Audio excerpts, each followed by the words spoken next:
Sensei Kombawa. Ya, kali ini hari Kamis tanggal 16 April 2026, saya akan membahas pelajaran hari ini tentang bagaimana cara menggunakan peralatan keamanan dan saat mesin-mesin itu rusak supaya tidak ada yang namanya kecelakaan kerja. Bab ini melanjutkan bab hari kemarin tentang cara menghadapi kondisi darurat saat bekerja. Contohnya itu kayak mesinnya tiba-tiba mati, mesin cara menanganinya dan lain sebagainya. Nah, di sini dibahas. Jadi cara untuk mengatasi hal-hal tersebut, di setiap mesin itu terdapat yang namanya pintu geser atau bisa disebut fail safe. Nah, pintu ini mempunyai sistem jika dibuka otomatis, mesin akan otomatis juga berhenti seperti itu. Jadi bisa mencegah yang namanya mencegah terjadinya kecelakaan kerja. Kecelakaan kerja ini seperti kayak tangan pekerja itu tergiling, terlindas atau apapun sebagainya. Lalu saat memperbaiki mesin, jangan langsung memasuki tangan ke mesin yang ingin diperbaiki, tapi dicek dulu apakah mesin tersebut sudah benar-benar mati atau belum. Jadi dicek, dimatiin juga sumber listriknya supaya tidak ada yang namanya ketidaksengajaan kepencet gitu, jadi tombol-tombolnya. Jadi saat pas lagi benerin mesin, tiba-tiba pekerja lain tidak sengaja mencet tombol, nah itu akan menyebabkan kecelakaan kerja. Jadi seperti itu. Dan juga saat memperbaiki mesin itu diharapkan untuk menggantung papan peringatan yang bernama Kosho Taiyochu atau bisa disebut dalam perbaikan seperti itu. Jadi para pekerja yang lainnya bisa melihat, oh ini mesinnya lagi sedang diperbaiki gitu. Dan juga papan peringatannya ini harus mudah dibaca dan mudah dimengerti seperti itu. Lalu foolproof ini untuk supaya orang-orang yang ceroboh yang tiba-tiba ini bisa dihindari, tiba-tiba langsung dimasukin tangannya itu.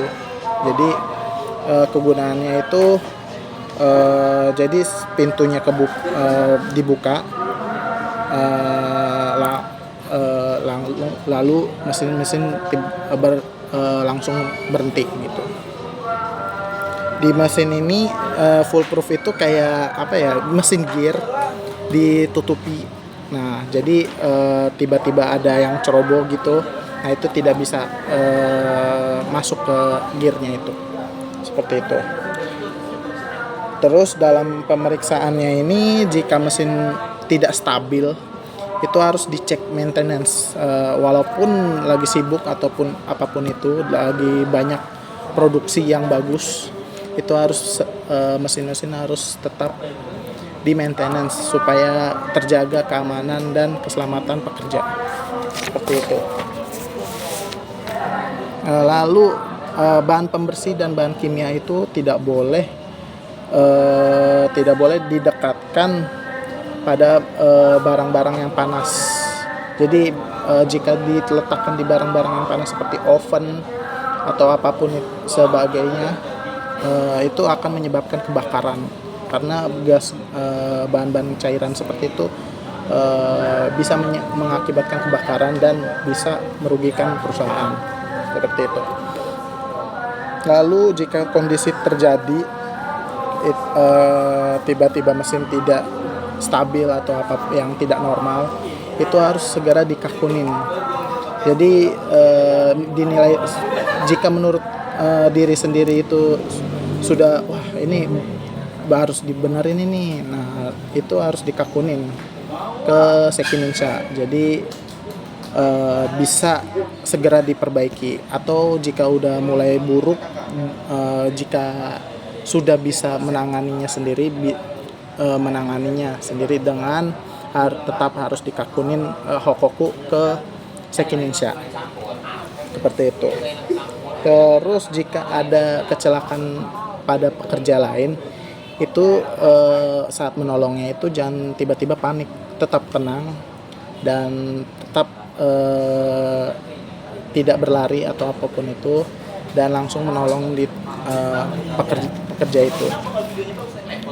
Lalu jika ada kecelakaan atau bencana yang besar, itu harus mengevakuasi. Jadi maka dari itu setiap perusahaan itu harus memberikan semua para pekerja itu pelatihan evakuasi. Supaya apa? Supaya jika itu terjadi bisa terhindari yang namanya kecelakaan kedua atau kecelakaan beruntun, seperti itu. Jadi